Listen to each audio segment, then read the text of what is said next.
Good morning students. आज मैं आपको क्लास 6 की ज्योग्राफी का लेसन 4 पढ़ाऊंगी, जिसका नाम है मैप्स।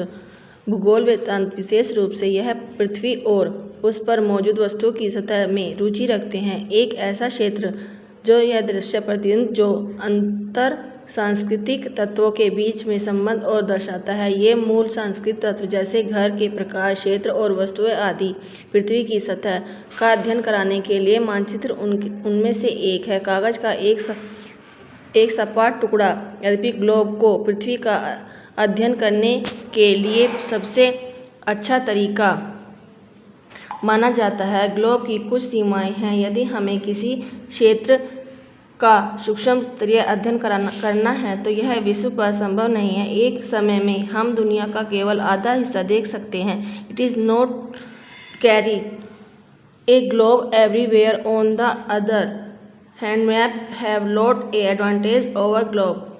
हर जगह ग्लोब को ले जाना आसान नहीं है। दूसरी तरफ मैप से हम ग्लोब को बहुत फ़ायदा होता है। We can see the whole of the world at the time and can make a comparison between the different area.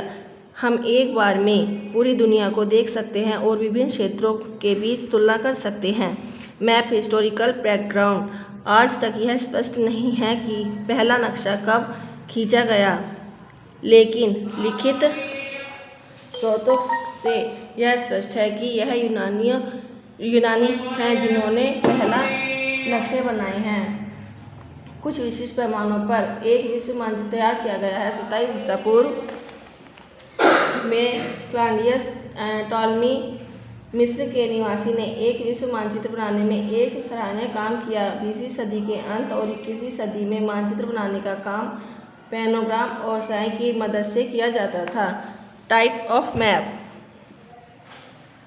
Political map राजनीतिक मानचित्र सीमाओं को दिखाने के लिए लाइनों की सहायता से एक क्षेत्र को प्रशासनिक इकाइयों जैसे देश, राज्य, जिलों, गांवों में विभाजित किया जाता है। फिजिकल मैप भौतिक मानचित्र पर्वत, पहाड़ियों, पठार, मैदानों और नदियों, झीलों जैसे भौगोलिक विशेषताओं को दर्शाता है। थीमेटिक मैप विश्वगत मानचित्र वे हम विशिष्ट जानकारी प्रदान करते हैं, जैसे खनिजों का वितरण, फसलों, उद्योग, जनसंख्या, वनस्पति आदि। Topographic maps and Sharvari maps स्थलाकृति मानचित्र निर्मित क्षेत्र जैसे फार्म, कुएं, शहरों और कस्बों, पहाड़ी आदि के छोटे से क्षेत्र की प्राकृतिक विशेषताओं को महान विवरण दिखाता है। Features of map. The title शीर्षक हमें बताता है कि मानचित्र क्या है। The direction Disha. एन अक्षर वाला तीर एक नक्शे के ऊपरी दाहिने हाथ ई में मुद्रित होता है। इसका मतलब है कि तीर उत्तर की ओर इशारा कर रहा है। द स्केल एंड डिस्टेंस पैमाना और दूरी। एक नक्शा पृथ्वी की सतह को कम आकार के कागज के एक हिस्से को प्रतिनिधित्व करता है।